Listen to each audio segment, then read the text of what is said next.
हाँ जी। हेलो दोस्तों, स्वागत है आप सभी का बंसल क्लासेस के इस ऑनलाइन प्लेटफॉर्म पर।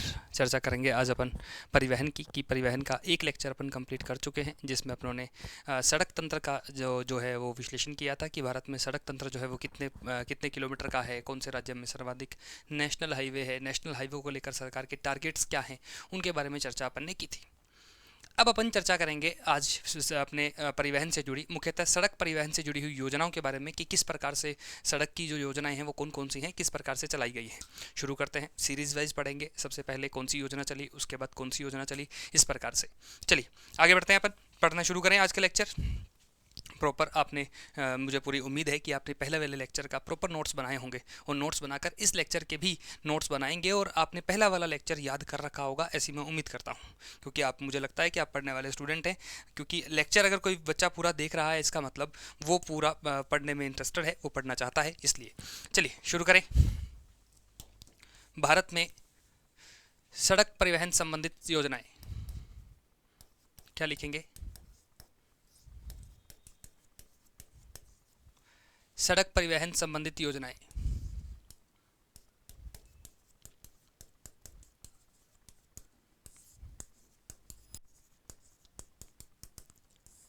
सड़क परिवहन संबंधित योजनाएं कौन कौन सी हैं, देखते हैं जरा। पहली एक योजना है जिसका नाम है अपने नागपुर सड़क विकास योजना। नागपुर सड़क विकास योजना एक स्कीम है, नागपुर रोड डेवलपमेंट प्रोजेक्ट है। सड़क विकास योजना ये कब चली थी? ये 20 साल का एक प्लान था भारत में सड़क तंत्र को मजबूत करने हेतु। 20 साल की योजना थी जो 1943 से 1963 तक चलाई गई थी, मतलब 20 साल की योजना थी। द्वितीय विश्व युद्ध चल रहा था, या द्वितीय विश्व युद्ध के बाद मुख्यतः काम होना शुरू हुआ था इस योजना के अंतर्गत। सेकेंड वर्ल्ड वॉर के बाद जो है वो सड़कें बनाने का काम मुख्यतः जारी किया गया था, क्योंकि सेकेंड वर्ल्ड वॉर में जो अपने कहें कि अंग्रेज़ों को जो नुकसान हुआ था उसकी पूर्ति उन्हें करनी थी। 1943 से 1963 20 साल का था। इसमें इस प्रोजेक्ट में लक्ष्य क्या रखा गया था, इस प्रोजेक्ट में टारगेट क्या रखा गया था? इस प्रोजेक्ट में कहा गया था कि हमें 1963 तक, 1963 तक हमें रोड डेंसिटी जो है, सड़क घनत्व जो है वो कितना चाहिए? रोड डेंसिटी हमें चाहिए 16 किलोमीटर प्रति 100 वर्ग किलोमीटर में। हमें क्या चाहिए? ये अपने प्रति 100 वर्ग किलोमीटर में 16 किलोमीटर की रोड हो, ये हमने टारगेट सेट किया था। किसमें? नागपुर सड़क विकास योजना में। और ये हमने प्राप्त कब कर लिया था? ये हमने 1961 तक इस योजना को, इस लक्ष्य को प्राप्त कर लिया था। 1961 तक ही प्राप्त कर लिया था। और 1963 में बात करें तो 1963 तक इस योजना के अंतर्गत 5,32,000 किलोमीटर की सड़कें इसमें बनाई गई थी। सड़कें बनाई गई थी। ये अंग्रेजों के टाइम की योजना। ठीक है साहब, ये अपनी योजना हो गई। ठीक है भाई, अगली योजना कौन सी है जो सबसे महत्वपूर्ण है, जिसके अंदर मुख्यतः जिसके अंदर काम जो किए गए, वो कौन सी योजना है? देखिए जरा कौन सी योजना है। उसका नाम है NHDP, national highway development project.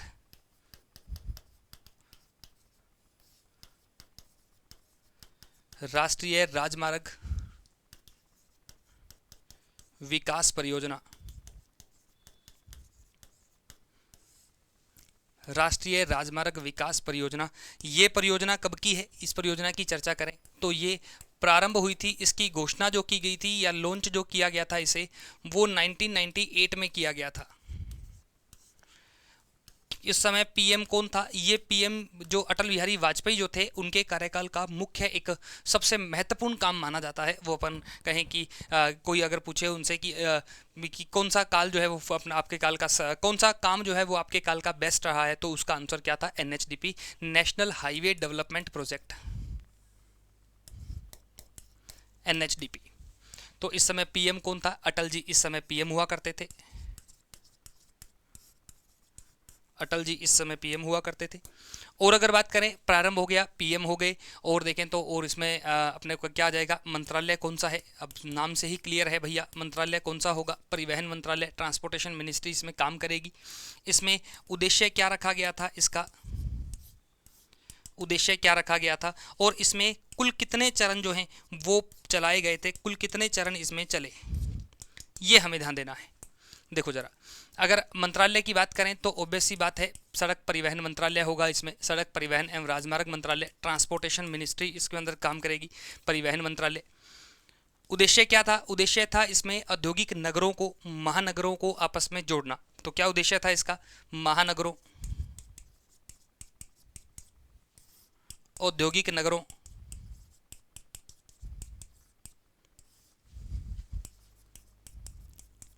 नगरों आदि को आपस में जोड़ना, आपस में जोड़ना। और आपस में जोड़ने के लिए इसमें जो सड़कें बनाई गई थी, जो जोड़ने के लिए सड़कें बनाई गई थी, वो 4 लेन और 6 लेन सड़कें इसमें बनाई गई थी। 4 लेन और 6 लेन, क्लियर है? 4 लेन और 6 लेन। और कुल चरण की बात करें तो इसमें कुल चरण थे इसके 7, कुल 7 चरण इसमें चलाए गए थे। एनएचडीपी के कुल 7 चरण इसमें चलाए गए थे। लेकिन हमारे लिए काम के कितने हैं? अपने लिए काम के हैं 2 हिस्से। एक तो अपना है इसमें पहला चरण जो है वो तो है स्वर्णिम चतुर्भुज परियोजना।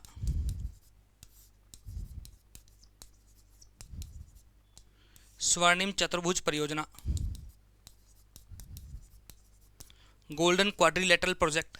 दूसरा अपना है इसमें जो अपने उत्तर दक्षिण गलियारा,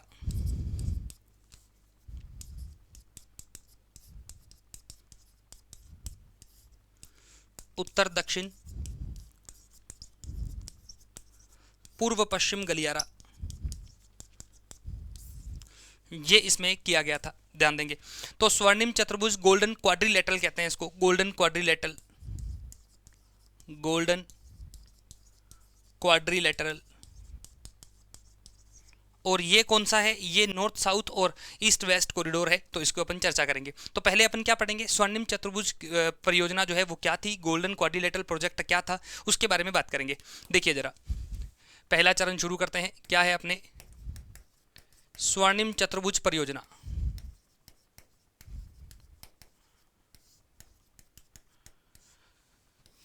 ये क्या है इस प्रोजेक्ट में? इस प्रोजेक्ट में 4 महानगरों को आपस में जोड़ना, 4 महानगरों को आपस में जोड़ना।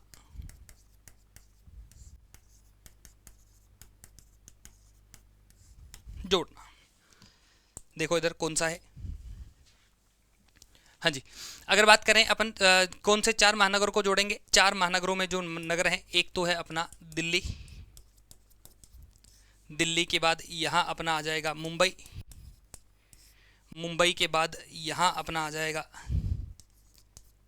चेन्नई, दिल्ली के बाद यहाँ आ जाएगा कोलकाता, कोलकाता, और कोलकाता से फिर अपन कहाँ आ जाएंगे? यहाँ आ जाएंगे चेन्नई। तो ये वाला जो है, ये वाला प्रोजेक्ट जो है, ये जो अपने गोल्डन क्वाड्रिलेटरल प्रोजेक्ट जो है ये बनाया गया था। इसमें इस सड़क का, दिल्ली से मुंबई का जो नाम था वो था NH48, और मुंबई से चेन्नई की सड़क का भी नाम क्या था? NH48। जबकि इस सड़क का नाम था NH19 और नीचे वाली सड़क का नाम था NH16। ये यहाँ बनाए गए थे, 4 बनाए गए थे। अगर बात करें NH48 की और NH48 में अगर इस खंड की चर्चा करें तो ये वाला जो खंड है, इसकी जो कुल लंबाई थी, इसकी कुल लंबाई अपने थी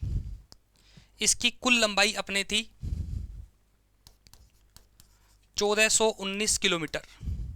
इस वाले खंड की कुल लंबाई अपने थी 1290 किलोमीटर, और जो कि सबसे छोटा था,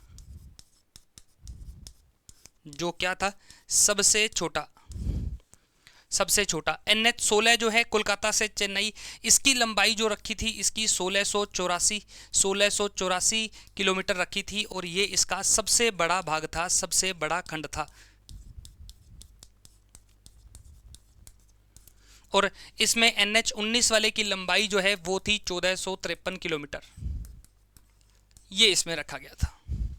टोटल 5846 किलोमीटर का प्रोजेक्ट ये लाया गया था। 5846 किलोमीटर में हमने सड़कें बनाने का काम इस प्रोजेक्ट में किया था। इसमें कोलकाता का एक जगह है जो दुनकुनी नाम है, दुनकुनी, पश्चिम बंगाल की दुनकुनी से शुरू होती है ये सड़क। दुनकुनी से शुरू होने के बाद ये जो है चेन्नई तक जाती है। ये अपना था गोल्डन क्वाड्रिलेटरल प्रोजेक्ट, जिसमें 4 महानगरों को आपस में जोड़ने का काम किया गया। कौन कौन से नेशनल हाईवे इसके अंदर इंक्लूड थे वो अपनों ने देखे।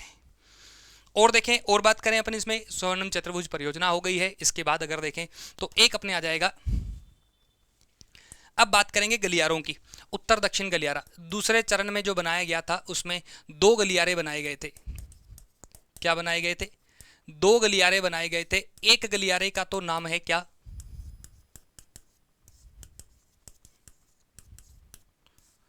उत्तर दक्षिण गलियारा, और एक गलियारे का नाम है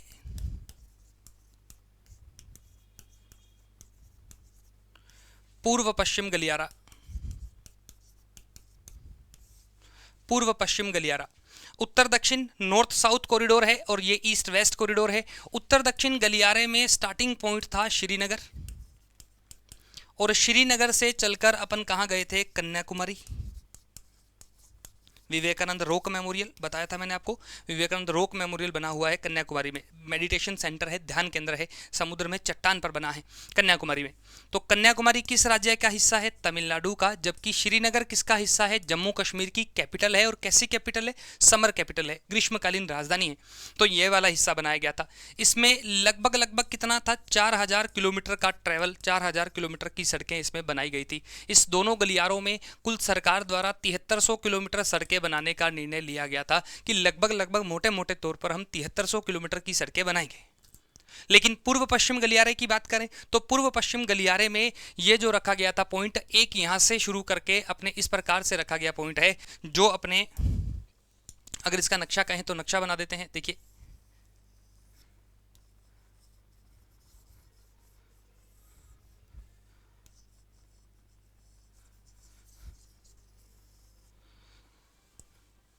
यहाँ से देखिए, ये अपने पोरबंदर गुजरात से लेकर गुजरात, राजस्थान, एमपी, यूपी, बिहार, पश्चिम बंगाल, इस प्रकार से ये गलियारा गया है। यहाँ ये वाला है, ये वाला है।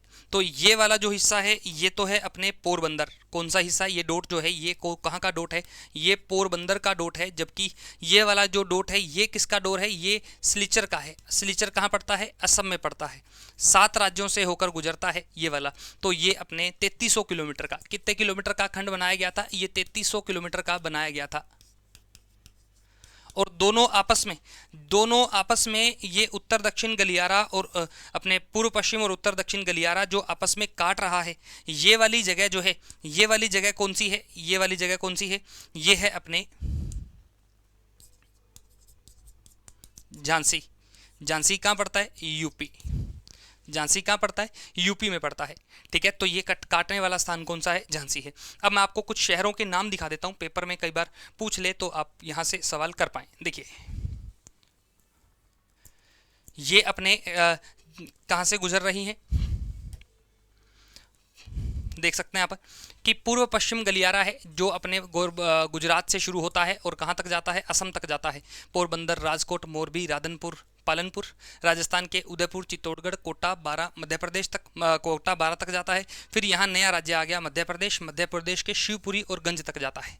यूपी में झांसी, कानपुर, लखनऊ, फैजाबाद, अयोध्या, गोरखपुर, और बिहार में गोपालगंज, मुजफ्फरपुर, दरभंगा, अररिया, पूर्णिया, और पश्चिम बंगाल में सिलीगुड़ी, जलपाईगुड़ी, सलसाबारी, और असम में ये अपने क्षेत्र हैं जहाँ से ये गुजरता है। तो उत्तर दक्षिण गलियारा दोनों आपस में कहाँ मिलते हैं? झांसी में मिलते हैं। ये उत्तर दक्षिण गलियारे के कुछ पूर्व पश्चिम गलियारे के कुछ शहर हैं जो आपको याद करने हैं।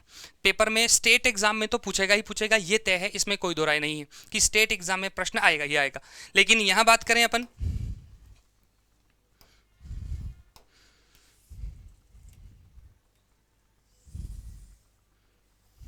हाँ जी, ये है अपना कौन सा गलियारा? ये है अपना, ये है अपना, देख लीजिए यहाँ कौन कौन से हैं, काउंट कीजिए एक बार। जम्मू कश्मीर है, पंजाब है, हरियाणा है, पानीपत है, हरियाणा पानीपत में आ जाएगा, ये वाला पानीपत हरियाणा में आ जाएगा। राजस्थान, यूपी, एमपी, महाराष्ट्र, तेलंगाना, आंध्र प्रदेश, कर्नाटक, तमिलनाडु, ये अपने राज्य हैं जहाँ से ये गुजरता है। बिल्कुल क्रम में है, ऊपर से लेके बिल्कुल शुरू करें तो नीचे तक ये जो राज्य जो हैं वो पूछे गए हैं। तो ये वाला अपने याद करेंगे, इनके प्रमुख शहर हैं। प्रमुख शहर सिर्फ स्टेट एग्जाम में आएंगे, नेशनल एग्जाम में, सेंट्रल लेवल के एग्जाम में कोई ऐसा सवाल आने की संभावना थोड़ी सी क्या रहती है, कम ही रहती है।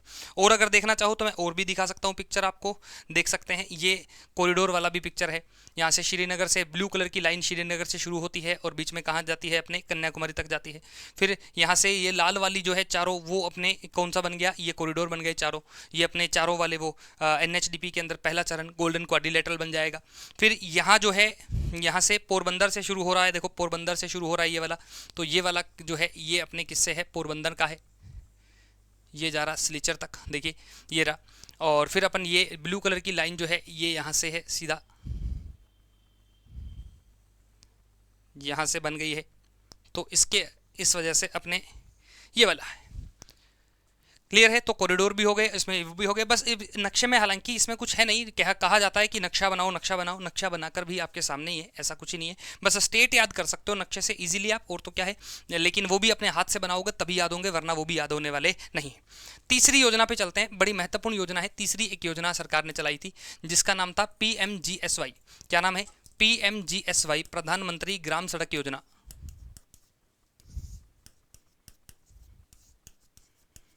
प्रधानमंत्री ग्राम सड़क योजना, शॉर्ट में कहते हैं PMGSY। अभी तक जो योजना के सवाल अभी तक पूछे जाते हैं और अभी तक चल रही है योजना, सबसे बड़ी बात है तो वो कौन सी है, PMGSY है। क्या क्या सवाल बनेंगे, इसे प्रारंभ कब किया गया, इसके प्रारंभ के समय PM कौन था, मंत्रालय कौन सा है इसका, इसमें योजना ये जो है किस प्रकार की योजना है, सेंट्रल स्पॉन्सर्ड स्कीम है, केंद्रीय प्रवर्तित योजना है, योजना का प्रारूप कैसा है, या योजना का वित्त पोषण कैसा है, फंडिंग कैसी है, वित्त पोषण कैसा है, और एक इसके उद्देश्य क्या है, ये बताना है अपन को। देखिए ये सवाल बनते हैं। तो अगर प्रारंभ की बात करें तो PMGSY जो प्रारंभ हुई थी वो 25 दिसंबर 2000 से प्रारंभ हुई थी। एक ये ध्यान देना, 25 दिसंबर 2000, 25 दिसंबर अटल जी की जयंती होती है, अटल जी का एनिवर्सरी है, अटल जी की जयंती है, बर्थ एनिवर्सरी है, जयंती है। PM कौन थे इस समय, अटल जी ही PM हुआ करते थे, अटल जी PM हुआ करते थे। मंत्रालय की बात करें तो मंत्रालय कौन सा है इसमें, इसमें जो मिनिस्ट्री है वो ग्रामीण विकास मंत्रालय है। देखिएगा जरा ध्यान से कि यहाँ मंत्रालय जो होगा वो ग्रामीण विकास मंत्रालय होगा, ग्रामीण विकास मंत्रालय। वित्त पोषण की बात करें, अगर सामान्य राज्य है, मैदानी राज्य जो है, सामान्य राज्यों में मैदानी राज्यों का वित्त पोषण अलग होता है, पहाड़ी राज्यों का वित्त पोषण अलग होता है,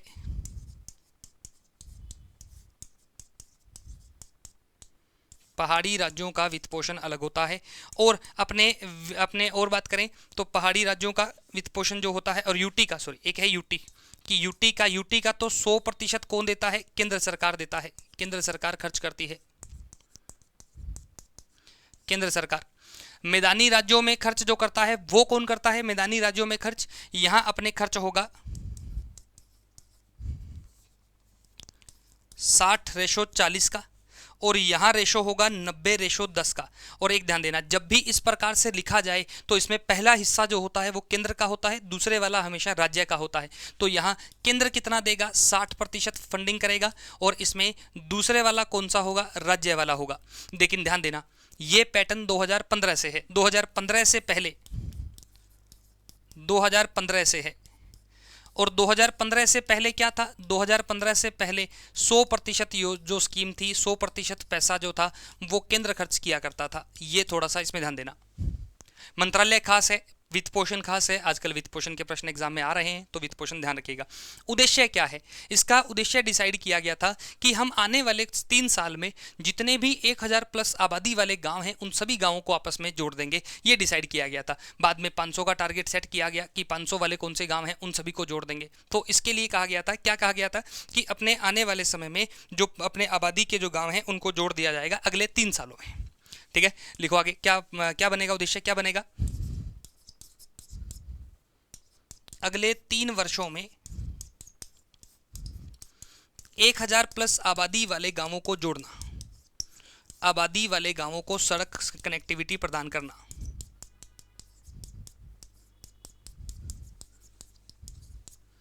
सड़क कनेक्टिविटी प्रदान करना,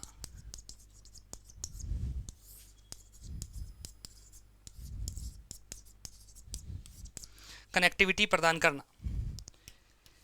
और अगर बात करें प्रधानमंत्री ग्राम सड़क योजना में, अगर इसकी बात करें तो अपने और क्या मान सकते हैं, इसके चरण, कि इस योजना में कितने चरण चले, ये एक इंपॉर्टेंट प्रश्न है। इस योजना में कितने चरण चलाए गए, तो इस योजना के चरण जो हैं वो कुल 4 चले, कुल 4। फर्स्ट, सेकंड, थर्ड और फोर्थ। थर्ड, सेकंड, फर्स्ट वाले की बात करें तो फर्स्ट में जो चलाया गया था वो तो यही चलाया गया था अपने 2000 में। दूसरा वाला जो चला था वो 2013 में। तीसरा वाला चरण चला था 2019 में। चौथे वाला चला है 2024 से 2029 तक चलेगा। सड़कें अभी भी बन रही है। अब क्या कहा गया है कि अगर मैदानी राज्य हैं तो 500, मैदानी राज्य हैं तो 500, पहाड़ी राज्य हैं तो अपने 250 और विशेष क्षेत्र है तो वहाँ 100। क्या 100? देखिए जरा मैं समझाता हूँ अभी कि इस चरण में कहा गया कि अगर कोई राज्य मैदानी है, जैसे राजस्थान है, यूपी है, बिहार है, एमपी है, छत्तीसगढ़ है, अगर ऐसा कोई राज्य है, इस राज्य के लिए क्या लक्ष्य रखा गया है कि 500 प्लस आबादी, अगर किसी गांव की आबादी 500 प्लस है तो भैया उसको रोड कनेक्टिविटी मिलनी चाहिए, ये कहा गया है। पहाड़ी राज्यों के लिए कहा गया है कि अगर किसी गांव की कनेक्टिविटी 250 प्लस है तो उसे क्या मिलनी चाहिए, उसे कनेक्टिविटी मिलनी चाहिए। और विशेष क्षेत्र बोले तो कोई जनजाति वाला क्षेत्र है, कोई अपने आकांक्षी जिलों वाला क्षेत्र है। आकांक्षी जिले मतलब सरकार के द्वारा घोषित वे 112 जिले जो पिछड़े हुए हैं, जो अभी तक विकास के मानदंडों को पूरा नहीं कर पाए हैं, उनको अपन आकांक्षी जिला कहते हैं। तो वो आकांक्षी जिले वाले कितने हैं? 100 हैं। पहाड़ी में कितने हैं? 250 हैं। और इसमें कितने हैं? 500 हैं। तो ये इतने लोगों की संख्या वाले गांवों को जोड़ दिया जाएगा। जिस गांव में जनसंख्या 100 है उसके भी जोड़ेंगे हम। क्लियर है? तो ये इसका कौन सा चरण है? ये इसका चौथा चरण है। क्लियर है? आगे बढ़ते हैं। फिर एक योजना है सेतु भारतम योजना।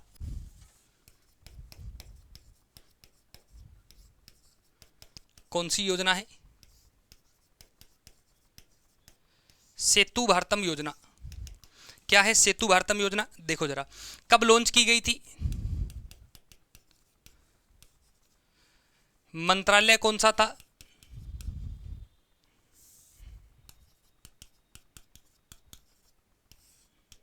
और अपने उद्देश्य क्या था इसमें?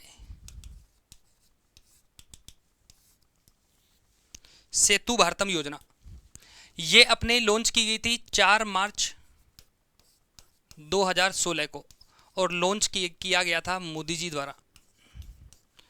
मंत्रालय कौन सा था? परिवहन मंत्रालय ने इसे लॉन्च किया था। सड़क परिवहन एवं रोजगार मंत्रालय ने इसे लॉन्च किया गया था, परिवहन मंत्रालय। और अपने बात करें उद्देश्य की, तो उद्देश्य को लेकर कहा गया था इसमें, उद्देश्य को लेकर ये अपने बात करें, कहा कि सेतु पुल बनाना भारतम, मतलब जितने भी रेलवे क्रॉसिंग है नेशनल हाईवे पे, जितने भी रेलवे क्रॉसिंग है उन नेशनल हाईवे को रेलवे क्रॉसिंग से मुक्त बनाना इसका टारगेट रखा गया था। क्या टारगेट था? वर्ष 2019 तक सभी एनएच, नेशनल हाईवे, राष्ट्रीय राजमार्ग, सभी एनएच को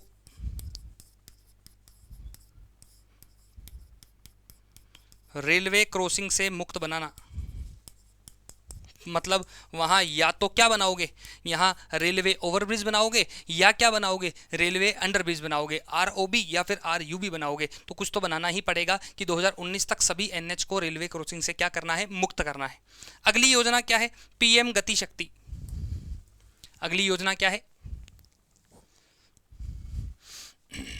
हाँ जी, 5 नंबर पे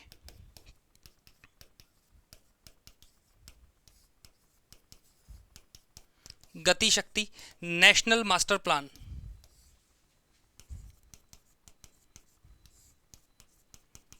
पीएम गति शक्ति नेशनल मास्टर प्लान। आप कभी अभी आसपास में अगर कोई सड़क बन रही हो, नेशनल हाईवे का काम चल रहा हो, तो वहाँ देखिएगा येलो कलर के बोर्ड पे लिखा होता है पीएम गति शक्ति। ये लाइव का एग्जांपल दे रहा हूँ आपको कि कोई भी कंस्ट्रक्शन अगर आपके आसपास सड़क के संबंध में नेशनल हाईवे वाला चल रहा हो तो वहाँ पीएम गति शक्ति के बोर्ड लगे मिलेंगे आपको। देखिएगा पीएम गति शक्ति, ये एक इंटीग्रेटेड स्कीम है। ये कोई अकेली स्कीम नहीं है कि सिर्फ सड़क का ही विकास करेंगे हम, ऐसा कोई स्कीम नहीं है, बल्कि ये इंटीग्रेटेड स्कीम है। वो क्या है इंटीग्रेटेड स्कीम? देखिए जरा पीएम गति शक्ति में कि पीएम गति शक्ति नेशनल मास्टर प्लान, इसे लॉन्च किया गया था। कब लॉन्च किया गया था? 13 अक्टूबर 2021 को इसे अनाउंस किया गया था। इसमें अगर बजट की बात करें तो ये 100 लाख करोड़ की योजना है। कितने करोड़ की? 100 लाख करोड़ की योजना है। इसमें मंत्रालय कितने शामिल हैं? ये 16 मंत्रालयों की योजना है। मंत्रालय किसकी है? 16 मंत्रालय इसमें शामिल हैं। 16 मंत्रालय की विभिन्न योजनाओं को इंक्लूड किया जाएगा। इनमें सिंक्रोनाइजेशन किया जाएगा, तादात्म्य किया जाएगा। मतलब हम सिंक्रोनाइज कर देंगे। अपन फ़ोन में नहीं करते कई बार कि जो भी कॉन्टैक्ट्स सिम में है वो फ़ोन में आ जाएं, फ़ोन वाले सिम में जाए। सिंक्रोनाइज करना कहते हैं इसको, कि सिंक्रोनाइज कर दो, मिला दो सबको एक जगह पर। तो वो हम सिंक्रोनाइजेशन का काम इसमें करेंगे। तो मंत्रालय वाला हो गया, लॉन्च हो गया, बजट हो गया, मंत्रालय हो गया। अब मंत्रालय में भी यहाँ वैसे तो परिवहन मंत्रालय है, वो मुख्य है, लेकिन इसमें कोई एक मंत्रालय नहीं है, याद रखिएगा। इसमें शामिल परिवहन कौन सा है? इसमें शामिल परिवहन, शामिल गतिविधियां, मैंने कहा कि ये सिर्फ सड़क के लिए नहीं है, तो फिर क्या क्या शामिल है इसके अंदर? देखो जरा, इसमें क्या क्या डेवलपमेंट होगा। इसमें सड़क का डेवलपमेंट होगा, सड़क परिवहन इसमें इंक्लूड है। इसमें अपने और क्या इंक्लूड है? सड़क के अलावा रेलवे इंक्लूड है। इसमें अपने बंदरगाह इंक्लूड है। इसमें अंतर्देशीय जलमार्ग जो हैं वो इंक्लूड हैं। नदियों में NW1 जैसे अंतर्देशीय जलमार्ग इंक्लूड हैं।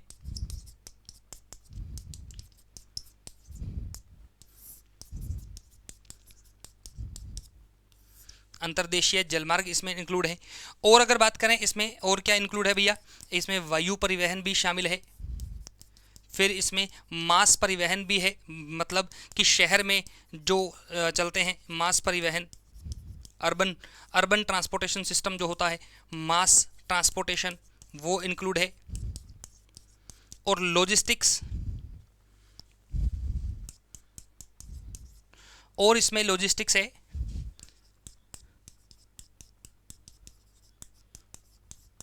लॉजिस्टिक्स इंफ्रास्ट्रक्चर, लॉजिस्टिक्स इंफ्रा जो है वो भी इसके अंदर क्या है? इंक्लूड है। तो टोटल ये 7 जो है ये इंक्लूड है पीएम गति शक्ति के अंदर, कि पीएम गति शक्ति में हम 100 लाख करोड़ जो लगाएंगे वो इन सभी क्षेत्रों की 16 योजनाएं जो हैं, 16 मिनिस्ट्री जो है वो विभिन्न योजनाओं को शामिल करके काम करेगी। मतलब ये एक इंटीग्रेटेड, एक मल्टी सेक्टोरल क्या है, ये प्रोजेक्ट है। तो इसमें नेशनल लेवल पर काम होगा और मिलाकर काम होगा, जिससे क्या होगा, लाभ क्या मिलेगा इसका? सिंक्रोनाइज करने से हमें लाभ क्या मिलेगा कि एक योजना जो पहले कोई चल रही है, अब दोबारा योजना नहीं चलेगी, पुराने वाली योजना को ही जोड़ेंगे।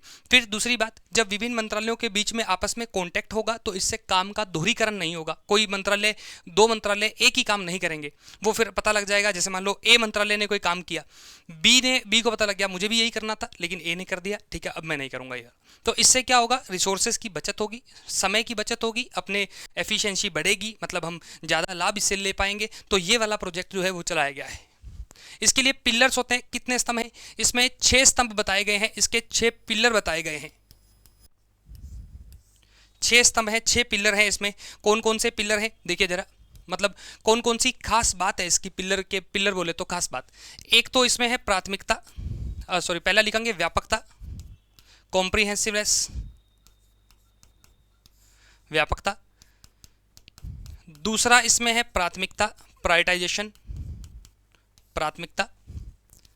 तीसरा इसमें है अनुकूलन, ऑप्टिमाइजेशन। चौथा इसमें है तादात्म्य, कोऑर्डिनेशन, तादात्म्य। पांचवा प्रकार है इसमें, पांचवा अपने प्रकार आ जाएगा इसमें, डायनेमिक आ जाएगा या विश्लेषणात्मक, एनालिटिकल। और एक इसमें है गतिशीलता, डायनेमिक। ये 6 प्रोजेक्ट, 6 पिलर जो हैं वो बताए गए हैं इसमें। गतिशीलता, डायनेमिक, एनालिटिकल, लिटिकल। ये अपने तादात्म्य में इसे कहते हैं सिंक्रोनाइजेशन। इसे क्या कहते हैं? सिंक्रोनाइजेशन।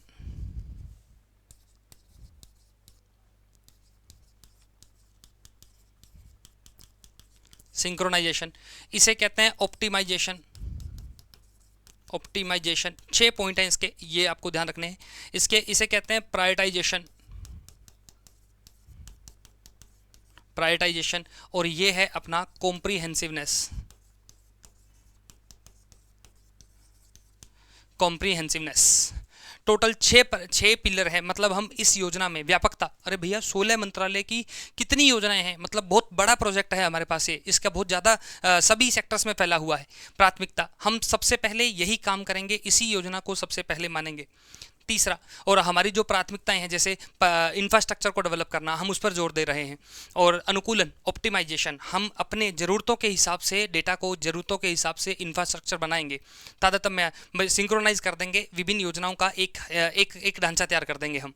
विश्लेषणात्मक, हम मूल्यांकन करेंगे क्या जरूरी है, फिर कौन सी योजना जरूरी है, फिर जाकर ही हम इस योजना को इंप्लीमेंट करेंगे। डायनामिक है, बदलते समय के हिसाब से है, ना कि कोई एक जड़ योजना है। तो ये इसके 6 पॉइंट होते हैं, इन 6 पॉइंट में याद रखेंगे आप।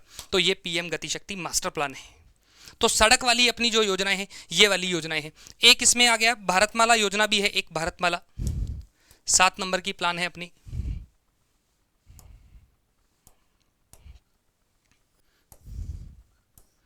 हाँ जी,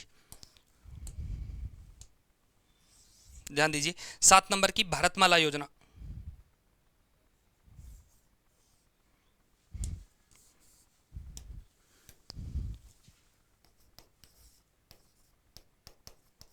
भारतमाला योजना, भारतमाला परियोजना, भारतमाला प्रोजेक्ट। देखिए, इसकी घोषणा अगर बात करें तो घोषणा हो गई थी 15 में कि हम एक भारतमाला प्रोजेक्ट लेकर आ रहे हैं, लेकिन इसका प्रारंभ जो किया गया था वो किया गया था 2017-18 में। प्रारंभ कब किया गया था? 2017-18 में इसका प्रारंभ किया गया था। एक तो ये कब किया गया था? प्रारंभ। अब मिनिस्ट्री कौन सी होगी, मंत्रालय कौन सा होगा, आई होप आप समझ गए होंगे। मंत्रालय कभी भी याद नहीं करते, हम हमेशा समझ पैदा करते हैं मंत्रालय वाली। कौन सा मंत्रालय होगा इसमें? परिवहन मंत्रालय होगा। बेसिक पॉइंट है बिल्कुल। कब योजना, इसमें इंपॉर्टेंट क्या है, इसमें ये इंपॉर्टेंट है कि 2017 से इस योजना को प्रारंभ किया गया था, भारतमाला को। इसके अंदर कहा गया था, लक्ष्य जो रखा गया था वो 34,800 किलोमीटर की सड़कों का लक्ष्य रखा गया था कि हम 34,800 किलोमीटर की सड़क बनाएंगे।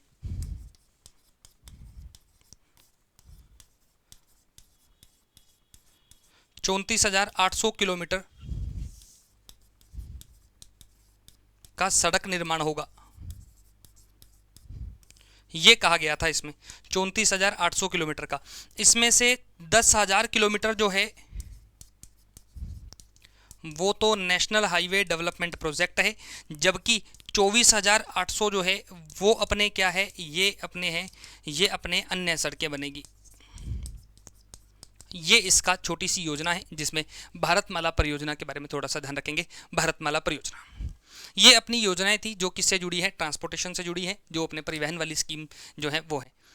आई होप आपको समझ आया होगा। बस अपनी 7 ही परियोजना है जो परिवहन से जुड़ी है। इसमें पीएम गति शक्ति जो है ये बिल्कुल लेटेस्ट योजना है, ये बार बार पूछता है। उसकी डेट अभी हाल ही में एक पेपर में पूछी गई थी, तो डेट याद रखिएगा 13 अक्टूबर 2021 को। क्लियर है? आई होप समझ में आया होगा, आपने नोट्स बनाए होंगे, आप प्रॉपर अच्छे तरीके से चीज़ों को अरेंज किया होगा। लगा हो कि समझ आया है, ठीक है, तो जाते हुए सब्सक्राइब करते जाइएगा बंसल क्लासेस की ऑनलाइन प्लेटफॉर्म को। और मिलते हैं अपन अगली क्लास में। इसका नेक्स्ट पार्ट जो पढ़ेंगे वो अपन पढ़ेंगे क्या कि उसमें अपन सुरंग पढ़ेंगे, अपने जो भी पुल हैं पुल पढ़ेंगे, एक्सप्रेस हाईवे पढ़ेंगे और सुरंग पढ़ेंगे। ये तीनों चीज़ अपन कवर करेंगे कल की क्लास में। आज के लिए इतना ही। Thank you so much.